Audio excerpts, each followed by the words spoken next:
जय हिंद साथियों, स्वागत है आपका ज्ञान दर्पण के ऑफिशियल यूट्यूब चैनल पर।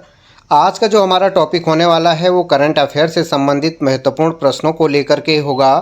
तो अपना मूल्यांकन जरूर कीजिएगा और देखिए प्रश्न काफ़ी महत्वपूर्ण है, तो ध्यान से देखिए। पहला प्रश्न है आपकी स्क्रीन पर, भारत उत्तराखंड का कौन सा पूर्ण साक्षर राज्य बना?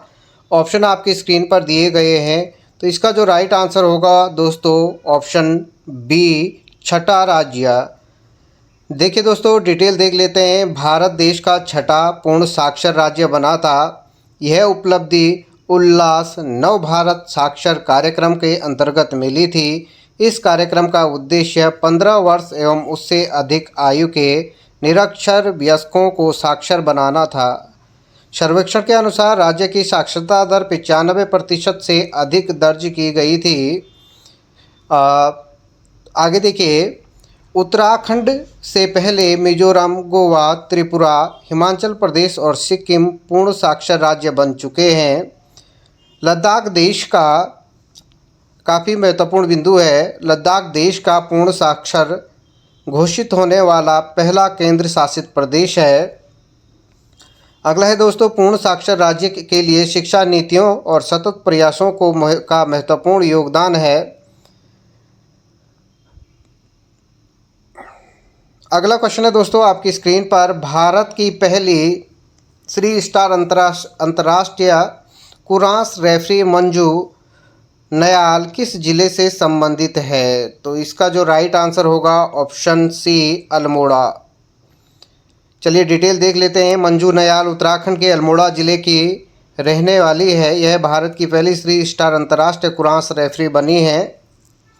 कुराश उज्बेकिस्तान का पारंपरिक मार्शल आर्ट है, ये आपको ध्यान देना है। 3 स्टार रेफरी का दर्जा अंतर्राष्ट्रीय स्तर पर रेफरी को उत्कृष्ट स्तर को दर्शाया जाता है। ये महत्वपूर्ण इसके बिंदु हैं, ये आपको ध्यान देना है कि इनका संबंध किस जिले से है। तो ये है आपका अल्मोड़ा जिले से।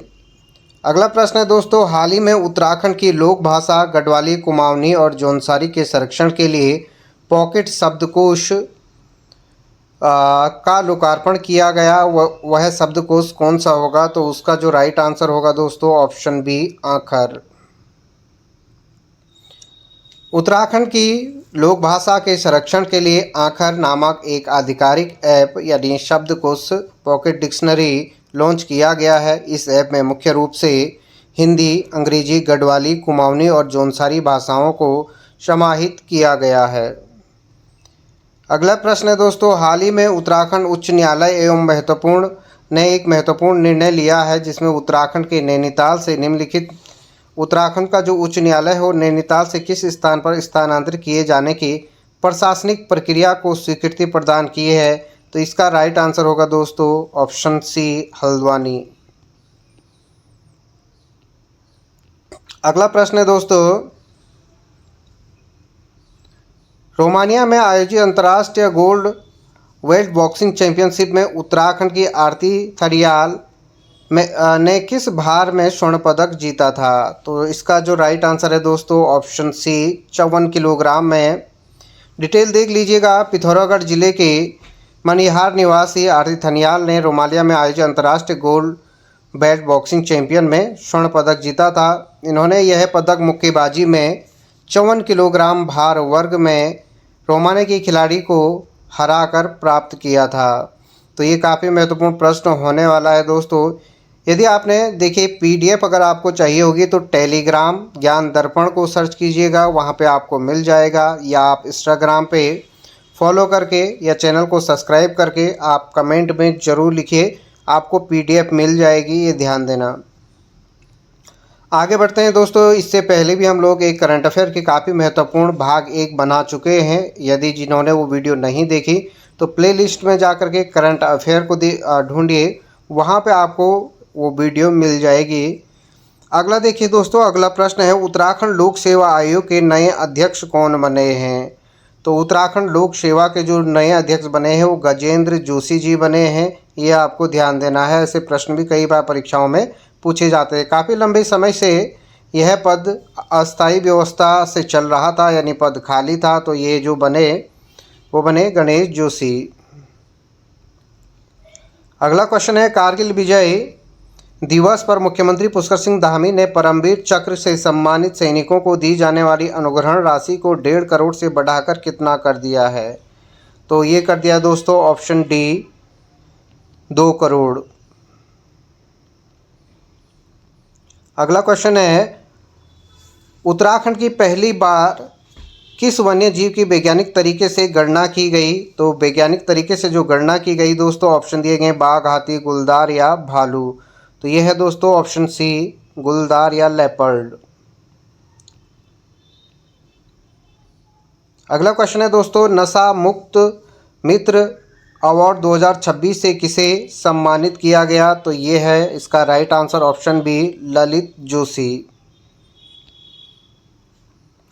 शिक्षाविद व्याख्या देखिए, शिक्षाविद एवं समाजसेवी ललित जोशी को नशा मुक्त मित्र अवार्ड 2026 से सम्मानित किया गया। इन्होंने नशे को ना जिंदगी को हाँ अभियान को चलाकर युवाओं को जागरूक किया। इस अवार्ड का उद्देश्य नशा मुक्ति के क्षेत्र में उत्कृष्ट कार्य करने वाले व्यक्तियों को सम्मानित करना है। अंतर्राष्ट्रीय मादक द्रव्य विरोधी दिवस प्रत्येक वर्ष 26 जून को मनाया जाता है। अगला प्रश्न है दोस्तों आपका, 12वें अंतर्राष्ट्रीय योग दिवस का राज्य स्तरीय जो कार्यक्रम कहाँ आयोजित किया गया था? तो अंतर्राष्ट्रीय योग दिवस मनाया जाता है आपका दोस्तों 21 जून को, और इसका जो आयोजन किया गया था वो बनबसा में किया गया। बनबसा, चंपावत, टनकपुर, ये आपको ध्यान देना है। कमेंट में आपको बताना है कि जो अंतर्राष्ट्रीय योग दिवस राष्ट्रीय स्तर का कार्यक्रम का आयोजन इस बार कहाँ हुआ था? 12वें अंतर्राष्ट्रीय योग दिवस को राज्य स्तरीय कार्यक्रम चंपावत जिले के बनबासा में आयोजित किया गया था। यह आपको ध्यान देना है। अगला क्वेश्चन आपकी स्क्रीन पर है, उत्तराखंड महक क्रांति नीति का क्रियान्वयन किस संस्था द्वारा किया गया है? तो ऑप्शन आपकी स्क्रीन पर है। तो इसका जो राइट आंसर होगा दोस्तों option B, center for aromatic plants, जो कि कहाँ पे है? सैलाकुई में है। ये प्रश्न आ भी चुका है उत्तराखंड राज्य में। यूके SSS इस प्रश्न को पूछ चुका है। उत्तराखंड में सेंटर फॉर एरोमेटिक प्लांट कहाँ स्थित है? तो इसका जो राइट आंसर सैलाकुई देहरादून में है। अगला प्रश्न है आपकी स्क्रीन पर, देहरादून में आयोजित छठे लोक संवर्धन पर्व का शुभारंभ किस केंद्रीय मंत्री ने किया था? तो इसका जो राइट आंसर होगा ऑप्शन बी, किरण रिजिजू। अगला प्रश्न है क्वेश्चन आपकी स्क्रीन पर, उत्तराखंड के प्रथम और भारत के 10वें राज्य खेल विश्वविद्यालय की स्थापना कहाँ की जा रही है? तो इसका जो राइट आंसर होगा वो है दोस्तों आपका गोलापार, हल्द्वानी में। उत्तराखंड का पहला महाविद्यालय, खेल महाविद्यालय कौन सा है? ये आपको कमेंट करना है। अगला क्वेश्चन है दोस्तों, उत्तराखंड वन विभाग द्वारा मानसून के दौरान वन्य जीवों की सुरक्षा तथा तस्करी एवं शिकार को रोक लगाने के लिए प्रारंभ किए गए विशेष अभियान का नाम क्या है? तो इसका जो राइट आंसर होगा दोस्तों ऑपरेशन मानसून, जिसका जो शुभारंभ किया था वो किसने किया था? उत्तराखंड वन विभाग द्वारा। अगला प्रश्न दोस्तों आपका, खेत बचाओ अभियान का शुभारंभ कहाँ से किया गया? तो खेत बचाओ अभियान का जो शुभारंभ किया गया वो है ऑप्शन सी, रुद्रपुर। खेत बचाओ अभियान का डिटेल देखिए, खेत बचाओ अभियान का शुभारंभ रुद्रपुर से किया गया। इस अवसर पर केंद्रीय कृषि एवं किसान कल्याण मंत्री शिवराज सिंह चौहान उपस्थित रहे। अभियान का उद्देश्य है दोस्तों किसानों की जमीन और खेती की सुरक्षा करना। इस अभियान के तहत किसानों को जागरूक करने तथा उनकी समस्याओं के समाधान पर बल दिया गया। अगला क्वेश्चन है दोस्तों, उत्तराखंड के किस स्थान पर 100 करोड़ रुपए की लागत पर क्लीन प्लांट सेंटर स्थापित किया जाएगा? ऑप्शन है देहरादून, चौबटिया, मुक्तेश्वर या अल्मोड़ा।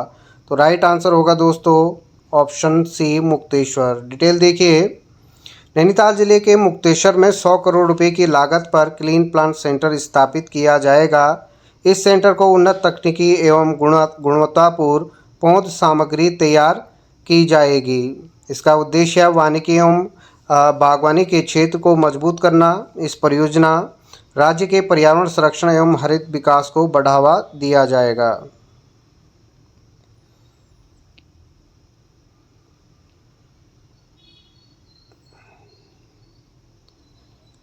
अगला क्वेश्चन है, नीति आयोग द्वारा जारी अनुकूलता सूचकांक 2026 में पर्वतीय एवं पूर्वोत्तर राज्यों की श्रेणी में उत्तराखंड को कौन सा स्थान मिला है? तो इसमें उत्तराखंड को जो स्थान मिला है वो पहला स्थान मिला है, ये आपको ध्यान देना है। नीति आयोग द्वारा जारी निवेश अनुकूलता सूचकांक 2026 में उत्तराखंड को पहला स्थान मिला है। यह उपलब्धि राज्य के बेहतर नीतियों, औद्योगिक वातावरण एवं निवेश अनुकूल माहौल का परिणाम है। ये डिटेल आप लोग देख लीजिएगा, ये डिटेल मैंने यहाँ पे लिखा है। अगला क्वेश्चन है ये हम पहले पढ़ चुके हैं। अगला क्वेश्चन है, उत्तराखंड में जिम कॉर्बेट के बाद दूसरा टाइगर रिजर्व कहाँ स्थापित किया जाएगा? तो उत्तराखंड में जिम कॉर्बेट के बाद दूसरा टाइगर रिजर्व जो स्थापित किया जाएगा वो सौर घाटी में स्थापित किया जाएगा। सौर घाटी कहाँ स्थित है ये आपको ध्यान देना है, ये कमेंट में बताइएगा। अगला प्रश्न है आपका, उत्तराखंड में स्थापित भारत के पहले MSME उत्कृष्टता केंद्र की स्थापना किस स्थान पर की जाएगी? तो इसकी स्थापना की जाएगी दोस्तों आपका काशीपुर में, काशीपुर उधम सिंह नगर के क्षेत्र में। इसका उद्देश्य दोस्तों सूक्ष्म, लघु एवं मध्यम उद्योगों का प्रशिक्षण, परामर्श एवं तकनीकी में सहयोग प्रदान करना है। अगला क्वेश्चन है, उत्तराखंड का पहला साइबर कमांडो सेंटर कहाँ स्थापित किया जा रहा है? तो इसका जो राइट आंसर होगा option A Dehradun. Cyber commando centre Dehradun में स्थापित किया जाएगा। यह साइबर अपराधों की रोकथाम, जांच और डिजिटल सुरक्षा को मजबूत करेगा। यह केंद्र आधुनिक तकनीकी एवं प्रशिक्षण विशेषज्ञों से सुसज्जित होगी। अगला प्रश्न है, उत्तराखंड के किस जनपद में ऑल वेदर रोपवे परियोजना को मंजूरी दी गई है? तो इसका जो राइट आंसर होगा ऑप्शन ए चमोली। व्याख्या पढ़िए, चमोली जनपद के में ऑल वेदर वे को परियोजना को मंजूरी दी गई है। यह परियोजना बद्रीनाथ धाम को सुगम एवं सुविधाजनक बनाने में सहायक होगी। इस परियोजना से पर्यटन, तीर्थ यात्रा और स्थानीय अर्थव्यवस्था को बल मिलेगा। दोस्तों ये महत्वपूर्ण कुछ प्रश्न थे, ज़रूर अपना मूल्यांकन कीजिएगा और कमेंट में जो प्रश्न पूछे गए हैं उन्हें ज़रूर आप कमेंट कीजिएगा। यदि आपने अब तक चैनल को सब्सक्राइब नहीं किया तो ज़रूर सब्सक्राइब कीजिए और बेल आइकन को ज़रूर दबाइए ताकि आपको प्रतिदिन के नोटिफिकेशन मिलते रहे। तो मिलते हैं अगले वीडियो में। जय हिंद।